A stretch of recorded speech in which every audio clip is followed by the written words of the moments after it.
It's Check It Out!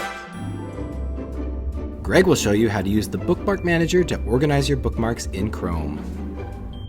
Geoff will show you how to annotate drawings directly in Google Docs. Simon's going to show you how to stop a table row from splitting over 2 pages in a Google Doc. And Mike will wrap up by showing you how to make gifs, not gifs. Check it out! This week, I want to share a few tips for organizing your bookmark bar in Chrome. If you're like me, you've probably had an experience like this. You find a cool new website, add it to your bookmarks, but then it's nowhere to be found because you have so many other websites clutter up your bookmark bar that the new one is buried over here, in the hidden bookmark zone. Luckily, it's easy to clean this up in a matter of minutes with the Bookmark Manager in Chrome. To get started, just make sure that your bookmark bar is shown by going to View, and you can toggle Always Show Bookmarks bar on or off. Then, navigate over to the Bookmarks menu to open up the Bookmark Manager. Here, you can see and organize all of the bookmarks that you've added to Chrome. To clean things up, I'm going to start by making some folders for my bookmarks. To make a new folder, right-click or 2-finger click, and then go to Add New Folder. Then just give your folder a name and press Save. You can then reorganize the order of the folders in the bookmarks by dragging them up or down the list of bookmarks. Then it's just a matter of dragging in the sites that you'd like to be in that folder. You can see the little plus icon when they're going to be added to the folder. Then it's just a matter of repeating this process to create folders for the categories that make sense for you. And just like that, in a few minutes, my bookmark bar is neat and tidy, and I can now see that new bookmark I added earlier. To access the sites in a folder, just click on the folder or hover over and you'll see the sites that fall under that category. Personally, I like to keep my most visited sites outside of the folder so I can access them with one click, but there's still a way to clean up this a little bit more to take up less space in your bookmark bar.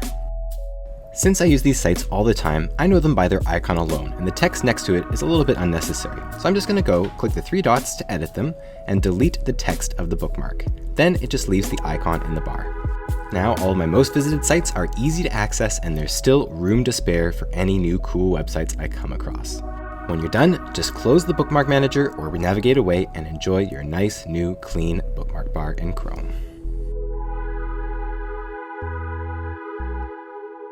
Sometimes your tech tools just don't do the things you want them to do. Hey Geoff, can you download that doc, annotate it and upload it again for us? No. It's pretty easy to insert any image into a Google Doc. I shared a video a few Check It Outs ago about some of the new positioning options in Google Docs, which really make it easy to put the image exactly where you want it.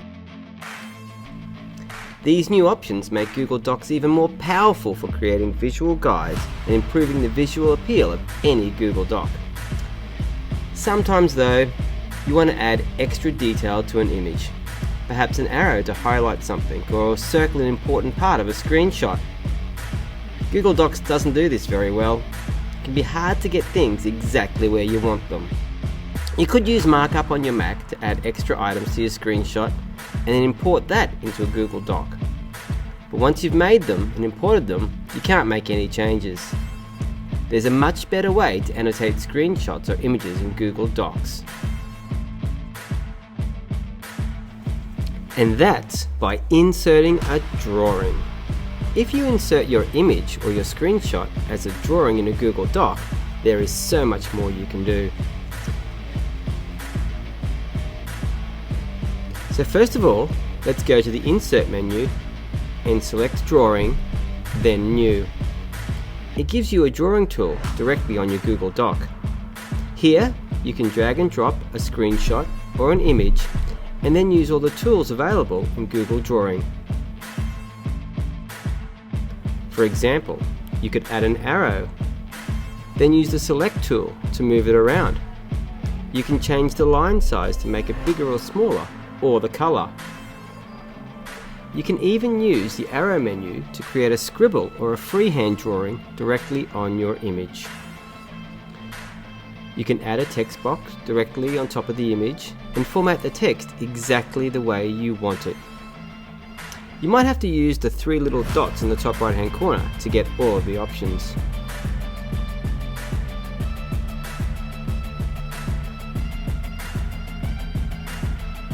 I really like the Shapes menu.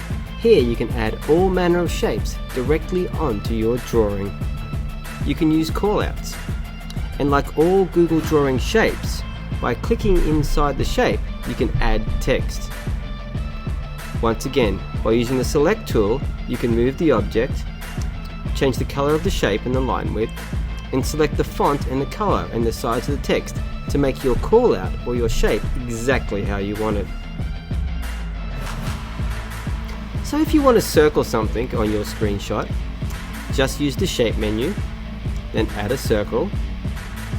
The default option is that that circle is filled. Click on the little paint bucket and go to the fill options. You can make it transparent. You can then change the line thickness and the color, and you have your circle that you can move anywhere on your drawing. Need more than one circle? Just use copy and paste to create as many as you like and place them all over your drawing.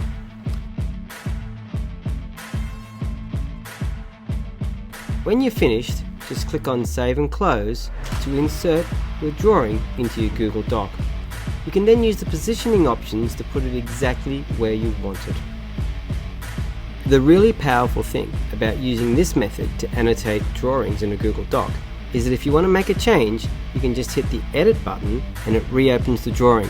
Make all your changes, save and close again. Your annotated drawing has now been updated. So with these tricks and tips, you now have full control over images in your Google Docs. Enjoy this newfound power that you have and use it wisely.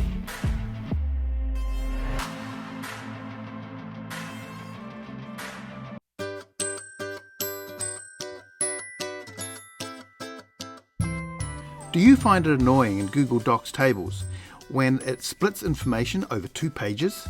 To fix this problem, I click in this bottom row, I go Format, Table, and Table Properties, or I can click in the row, right mouse click, and go Table Properties. I come over to Row, and you'll notice it says Allow Row to Overflow across pages. I'm going to uncheck that, and now it's grouped that data all in one row, so it's not split over 2 pages. GIFs are animated image files. Much like a flipbook picture book, GIFs are really many images shown to you back to back to back really quickly to make it look like a video. They can be placed into documents and emails like a picture, but they move and loop like a video does. They're used as memes in social media and to demonstrate something quickly when loading up a video player like YouTube or QuickTime would be too cumbersome. GIFs have the ability to load much like an image would, and they don't need interaction from your audience. The animations usually just play. My favorite way to make a GIF is to use Adobe's Creative Cloud Express, formerly called Adobe Spark. If you have an Adobe Creative Cloud account with a school, you'll be able to use Creative Cloud Express. It launches over the web, and if you click on video, you can select the option to convert to GIF.